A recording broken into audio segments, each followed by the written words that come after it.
হত্যা মামলার এজাহারভুক্ত আসামি তিনি, এরপরও বহাল তবিয়তে করেছেন সরকারি চাকরি। একবার গ্রেফতার হয়েছেন সরকারি চাল আত্মসাতের অভিযোগে, এরপরও স্বভাব পাল্টায়নি জসিমউদ্দিনের। চুয়াডাঙ্গার জীবননগর খাদ্য গুদামে কর্মরত অবস্থায় লোপাট করেছেন কোটি কোটি টাকা, পার পেয়েছেন প্রতিবারই। এবার হয়েছে পদোন্নতি।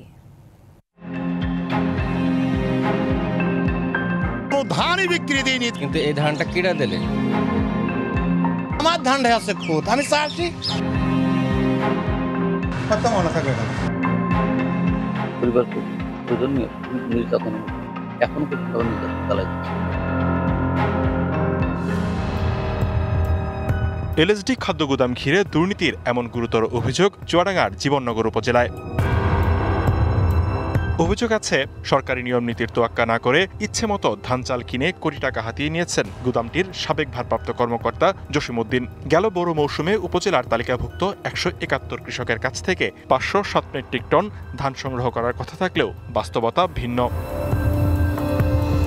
নানা সমস্যা দেখিয়ে হয়রানি করায় সরকারি গুদামে ধান বিক্রি করেননি অধিকাংশ কৃষক। এরপরও টাকা তুলে নেওয়া হয়েছে তাদের নামে। টানা তৃতীয়বার অর্জন করেছে দেশের সেরা সুপার ব্র্যান্ড স্বীকৃতি বসুন্ধরা টিস্যু।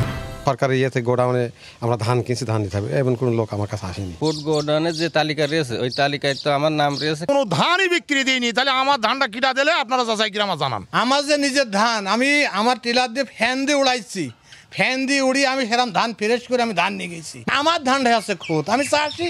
ব্যবসায়িকদের বাজার থেকে নিয়ে যেয়ে ওই ধানটা ওরা সরাসরি ঢুকিয়ে দেবে, তাদের কোনো সমস্যা নেই। জসিমউদ্দিনের বিরুদ্ধে চাল সংগ্রহেও ব্যাপক অনিয়মের অভিযোগ আছে। 18টি চালকল থেকে কেনা হয়েছে প্রায় 10,000 মেট্রিক টন চাল। যদিও তালিকাভুক্ত অর্ধেকের বেশি মিলেরই কার্যক্রম বন্ধ অন্তত 5 বছর ধরে।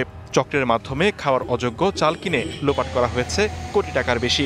বিগত 5 বছর অটো রাইস মিল হয়ে চাতাল, যেগুলো চাতাল সেগুলো এখন বন্ধ হয়ে গেছে। গত 5-6 বছর ধরে আমাদের এই মিল চাতালগুলো বন্ধ থাকে। বস্তার ওজনেও কারসাজির অভিযোগ জসিমের বিরুদ্ধে।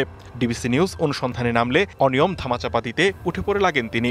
25শে আগস্ট জীবননগর খাদ্য গুদামে আনা হয় মাসুদ রানা নামে আরেক কর্মকর্তাকে, কিন্তু তিনি নিম্নমানের চাল কেনার বিষয়টি আঁচ করতে পারায় দায়িত্ব বুঝিয়ে দিতে তালবাহানা করতে থাকেন জসিম।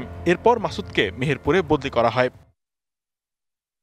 আমাদের একটা নীতিমালা আছে যে অর্ডার হওয়ার 7 কর্মদিবসের মধ্যে রপ্তানি করতে হবে এবং চার্জ নিয়ে নিতে হবে। আমি যে চার্জ নেব, মানে আমার গোদামে ধান চাল গম কতটুকু আছে, আমার খাতা কলমে কতটুকু আছে, আমার বাস্তবে কি ততটুকু আছে। চাউল সংগ্রহ শেষ হয়ে গেছে 2 মাস আগে। চাউল কিনতে বাকি কি জন্য? চাউলের ট্রাক আসতেছে, ট্রাক হচ্ছে মনে হচ্ছে সংগ্রহ হচ্ছে, কিন্তু সংগ্রহ তো 1.5 মাস আগে শেষ হয়ে গেছে। অভিযোগ আছে, অনিয়মের মাধ্যমে স্ত্রী সন্তান ও মামা চাচার নামে অঢেল সম্পদ গড়েছেন জসিম। যশোরের নিউ মার্কেট এলাকায় বানিয়েছেন বহুতল ভবন। ফুডে চাকরি করে, এটা হচ্ছে ওনার ভাই। উনি বেশ থাকে। উনি কি আছেন? কয়তলায় থাকেন উনি? 2তলায় থাকে। এ তো গেল দুর্নীতি। মাগুরার শালিখা উপজেলায় নিজ এলাকায় একটি হত্যা মামলার এজাহারভুক্ত আসামিও জসিমউদ্দিন। তবে নিজের সব দোষ অস্বীকার করেন তিনি। ধানের লক্ষ্যমাত্রা ছিল 507 মেট্রিক টন। আমরা 507 মেট্রিক টন ধানে লক্ষ্যমাত্রা অর্জিত হয়েছে। আমরা কৃষকের নিকট থেকেই ধান সংগ্রহ করেছি। কৃষকের তালিকা আছে। কারণ আমার বিরুদ্ধে না, কত মনে থাকবে এখানে। সমস্যার সম্মুখীন থেকে আমি এতটুকু প্রত্যাশা যে সরকার বাজের কাছে আমি এতটুকু আবেদন আর অনুরোধ, এটা আমি ন্যায় বিচারের জন্য সুষ্ঠু বিচার পাই। সুষ্ঠু বিচারের জন্য আমি সরকারের কাছে এটা আবেদন করছি। সম্প্রতি কারিগরি খাদ্য পরিদর্শক হিসেবে পদোন্নতি দিয়ে জসিমউদ্দিনকে পাঠানো হয়েছে যশোরে। তবে আইনজীবীরা বলছেন মামলা বিচারাধীন অবস্থায় বরখাস্ত থাকার কথা তার। যদি তিনি চার্জশিটভুক্ত আসামি থেকে থাকে, যার বিরুদ্ধে অভিযোগপত্র দায়ের হয়েছে আদালতে, তার প্রমোশন তো দূরের কথা, তার অফিসে কোনোভাবেই সে কোনো সুবিধা দিয়ে সরকারি সুবিধা দিয়ে ভোগ করতে পারবে না। অনিয়মের বিষয়ে কথা বলতে গেলে অসদাচরণ করেন সহকারী খাদ্য নিয়ন্ত্রক। আমি ধান সংগ্রহের কমিটির কিছুই নেই, ঠিক আছে।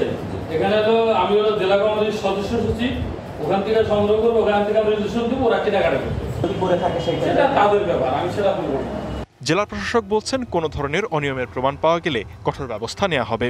নিয়মটা যতটুকু জানি সরাসরি কৃষকের কাছ থেকে কিনতে হবে, এবং এখন যে অনলাইনের যুগ, এদেরকে মোবাইলে SMS যায়, এটা আমি অবশ্যই তলিয়ে দেখব যে আসলে এই ধরনের কোনো ইয়া হয়েছে কিনা, এবং যদি হয়ে থাকে তার বিরুদ্ধে অবশ্যই আইনগত ব্যবস্থা নেব। এর আগে 2017 সালে ঝিনাইদহ সদর উপজেলা খাদ্য গুদামের 200 টন চাল কালোবাজারে বিক্রির অভিযোগে র্যাবের হাতে গ্রেপ্তার হন জসিমউদ্দিন।